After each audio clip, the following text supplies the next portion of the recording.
Okay. Now in the previous video we discussed about the straight line method. ठीक है, fixed installment जिसको आप बोलते हो. In this video we are going to discuss about the second method, which is the written down value method, या फिर आप इसे diminishing balance method भी कहते हैं. Okay. Now what exactly is this written down value method? See, straight line method में हम क्या कर रहे थे, SLM में हम क्या कर रहे थे. Say for example, आपका एक मशीन था, machine which was purchase for ₹1,00,000. इस पे आप डिप्रिसिएशन चार्ज कर रहे थे 10% से. कितना डिप्रिसिएशन हुआ? 1,00,000 का 10%, 10,000. डिडक्ट किया तुमने, value I 90, right. And you continued this same process till the end of the life of this asset, right.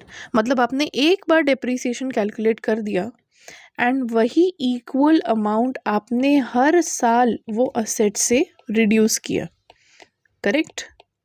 Now when we talk about written down value method, इसका बेसिक मतलब क्या है? See, whenever you have deducted the amount of depreciation from your cost, जो balancing figure आपको मिलता है, इस balancing figure को आप क्या बोलते हैं? Written down value. ओके. इस मेथड में what you do is you calculate depreciation every year instead of charging a standard amount which is calculated on the original cost like SLM. WDV में क्या हो रहा है? You are calculating depreciation every year. किस amount पे? On this written down value. Okay. So again same example लेते हैं. हमारा मशीन का कॉस्ट है कितना? 1,00,000. उसमें से तुमने 10% डिप्रिसिएशन रिड्यूस किया. 10% ऑफ 1,00,000 इज 10,000. रिड्यूस करके ईयर 2 में आपका जो वैल्यू आया वो आया 90,000. Now when you are calculating depreciation for year number 2, you are supposed to calculate the depreciation on this particular written down value WDV. इसका 10% कितना हुआ? 9,000. Reduce it 81,000. समझ में आया? अगले साल फिर से क्या होगा? Again you will be calculating 10% of the written down value 8,100. Deduct करके ईयर 4 की वैल्यू कितनी आ गई? 72900. Again in the next year 10% of this written down value 7,290 will be deducted as your depreciation और बैलेंसिंग का आ जाएगा आपका अगेन रिटन डाउन वैल्यू. समझ में आ रहा है? Are you able to differentiate? क्या हो रहा है? सिर्फ और सिर्फ एक ही डिफरेंस है. स्ट्रेट लाइन मेथड में हम क्या कर रहे थे? We were calculating depreciation on the original cost. One standard amount of depreciation was being deducted for the rest of the life of the asset. अब यहाँ रिटन डाउन वैल्यू में क्या हो रहा है? The depreciation is being calculated on the written down value. That means on these balances that come up after, say, you have deducted the depreciation of the prior years, right? And secondly, यहाँ पे standard amount deduct नहीं हो रहा है. यहाँ पे depreciation आप every year calculate कर रहे हो on that written down value, right? Do you understand? क्या इसमें आपकी entries change होंगी? Absolutely not. क्या आपका अकाउंट जैसे आपने बनाया स्ट्रेट लाइन में वो चेंज होगा? बिल्कुल भी नहीं. सिर्फ और सिर्फ यहाँ पे क्या चेंज हो रहा है? द अमाउंट ऑफ डेप्रीसिएशन, सिर्फ वो चेंज हो रहा है, right. Okay, let's go ahead and try one question of written down value, right. Then you will be able to compare. Same ही क्वेश्चन करते हैं. देखो, हमने सेम क्वेश्चन स्ट्रेट लाइन से किया था, सेम हम ट्राई कर रहे हैं रिटन डाउन वैल्यू से.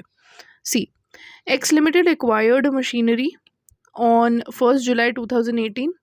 कितना कॉस्ट है उसका? 14 lakh and spend 1 lakh on the installation. Total cost कितना हो गया? क्विकली 15 लाख. ओके. कब खरीदा उसने? Let's make the flow of transactions. हर क्वेश्चन में आप याद रखेंगे, this is very important for your own understanding. 1 जुलाई 2018 को उसने एक मशीनरी ख़रीदा 14 लाख की, उस पे उसने इंस्टॉलेशन दिया 1 lakh, total cost becomes 15 lakhs. ख़रीदा कब था? 1 जुलाई। डेप्रिसिएशन जो चार्ज होगा 10%, वो कितने महीने के लिए चार्ज होगा? 6 months. Again leaves us with the same depreciation. Straight line में भी इतना ही आया था, इफ यू रिमेंबर, राइट। अब ईयर 2 में क्या होगा? After you have deducted the depreciation for year 1, 15 lakhs minus 75, 14 lakh 25,000. Now in year 2, the depreciation will be charged would be on this written down value. ठीक है, कितना depreciation लगेगा इस पे? 10%.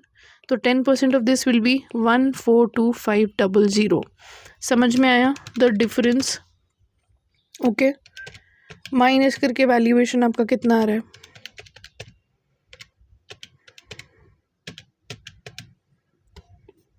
1282500. ओके, अब अगले साल अगर कैलकुलेट होगा तो किस पे होगा?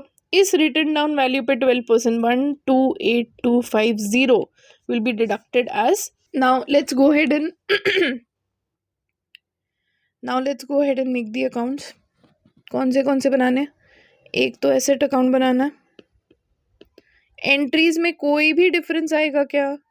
नहीं आएगा। और दूसरा कौन सा बनाना है? डेप्रिसिएशन। वही हमने एसेट परचेज की, एंट्री क्या डालते हो?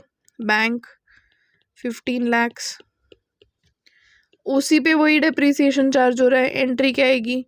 Bye depreciation 75। फिर से वही same balancing, same dates, account closing, balance नीचे आया आपका 1425। सिर्फ और सिर्फ क्या बदल रहा है?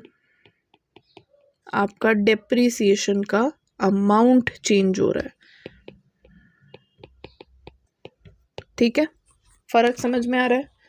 जब हमने स्ट्रेट लाइन वाला किया था, वेयर इज दैट क्वेश्चन? देखो, स्ट्रेट लाइन जब किया था, अमाउंट ऑफ डेप्रिसिएशन कितना था? 15, और वही कंटिन्यू हो रहा था। अब यहाँ देखो, रिटन डाउन वैल्यू में amount of depreciation on the written down value. ठीक है, that is the difference. Same यहाँ पे भी डेप्रिसिएशन अकाउंट में एंट्री बदलेगी क्या? Absolutely not. To asset 75, by P&L 75, same will be continued. Okay, चलो, I hope this concept is clear.